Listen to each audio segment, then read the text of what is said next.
Hola, bienvenidos a mi canal Entre Textos, un canal en el que aprenderemos a comentar los textos que caen en la BAU.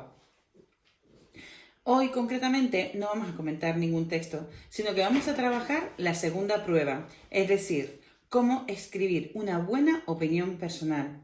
Como bien saben todos de cursos anteriores, escribir una opinión personal no es otra cosa que desarrollar un texto expositivo argumentativo.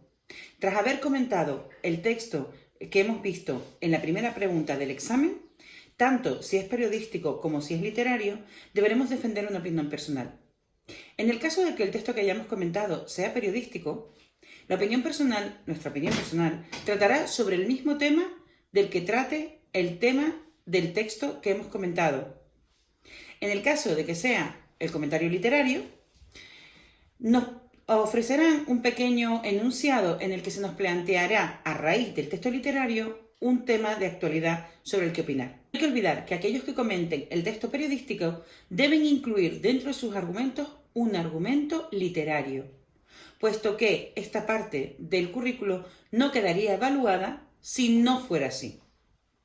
Sin embargo, los que elijan el texto literario ya tendrán conocimientos literarios en la pregunta 1 y demostrarán sus conocimientos lingüísticos mediante la pregunta 2. Entonces, antes de empezar a escribir, podemos organizar el texto con sus tres fases. Primera fase, la planificación; segunda fase, la escritura; y tercera fase, la revisión.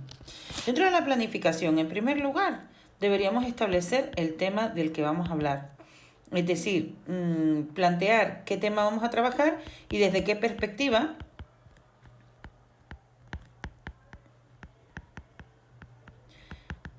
lo queremos trabajar.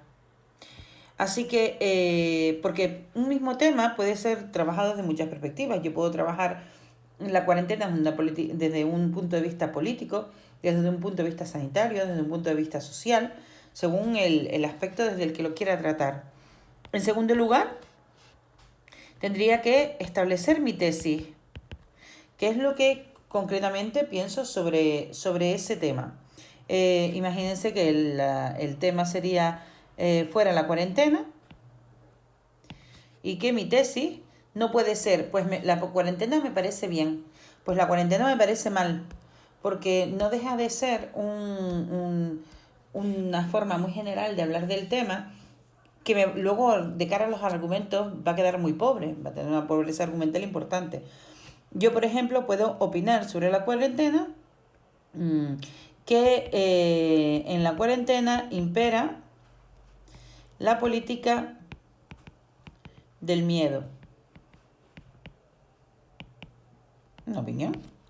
O que la población española no está preparada para una cuarentena, por ejemplo.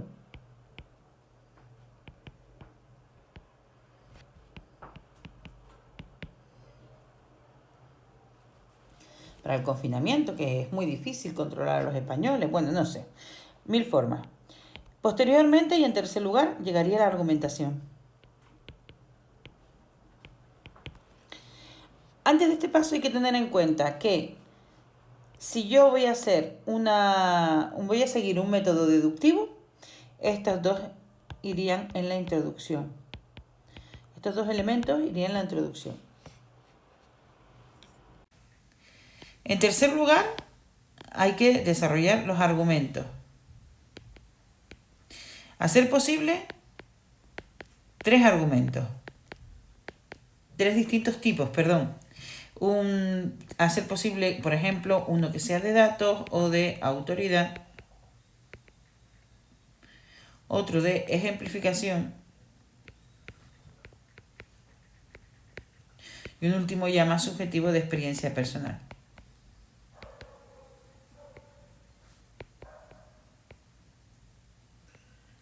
Y por último, una conclusión,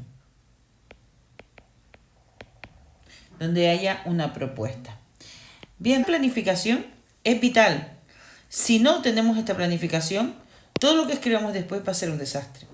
Una forma de plantearnos la tesis es no escribirla así, sino planificarla. Yo creo que, sobre este tema, yo creo que, y cada uno de los argumentos comenzar diciendo por qué, no en la escritura, cuidado, en la planificación.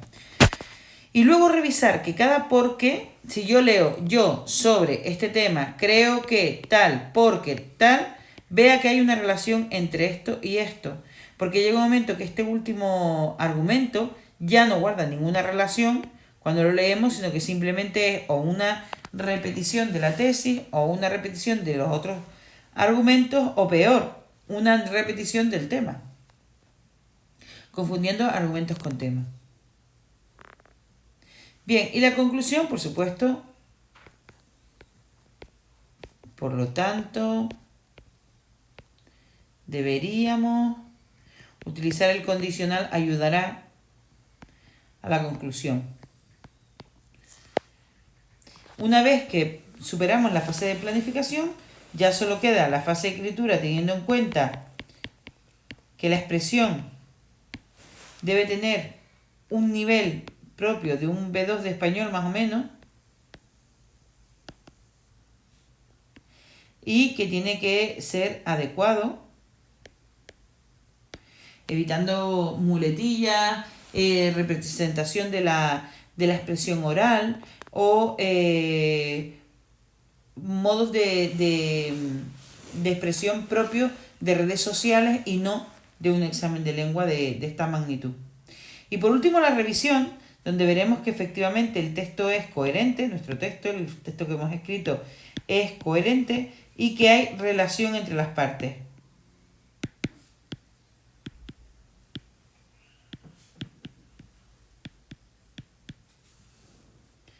Y de esta manera, y siguiendo la estructura que he llevado a cabo durante el esquema que acabo de proponerles, ya podemos deducir que vamos a respetar la estructura argumentativa poniendo una introducción, un cuerpo argumentativo con al menos 3 argumentos y una conclusión.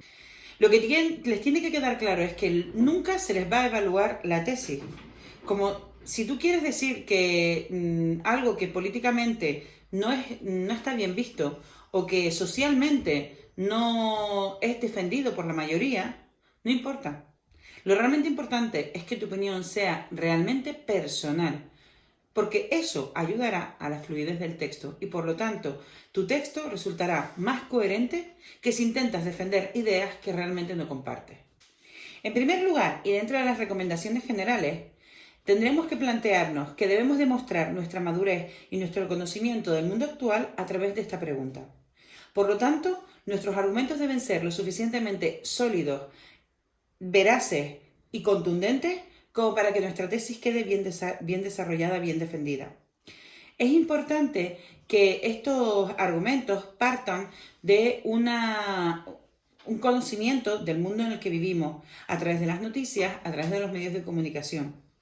No vamos a conseguir buenos argumentos solamente con nuestra experiencia personal o con la observación del mundo que nos rodea. Necesitamos argumentos algo más importantes que eso. Con respecto al método seguido, si no se nos da muy bien escribir opiniones personales, siempre les propongo que es preferible el método deductivo y, por supuesto, una tesis explícita. Nos podemos ver que nos hemos olvidado un poco de cuál era la idea que estábamos desarrollando. Así siempre podremos subir al primer párrafo de nuestro texto y mirar de qué estamos hablando y qué es lo que estamos defendiendo. Podremos darnos cuenta si efectivamente esos argumentos que hemos desarrollado están defendiendo esa tesis o nos hemos ido un poquito por las ramas y nos hemos desviado de la tesis principal.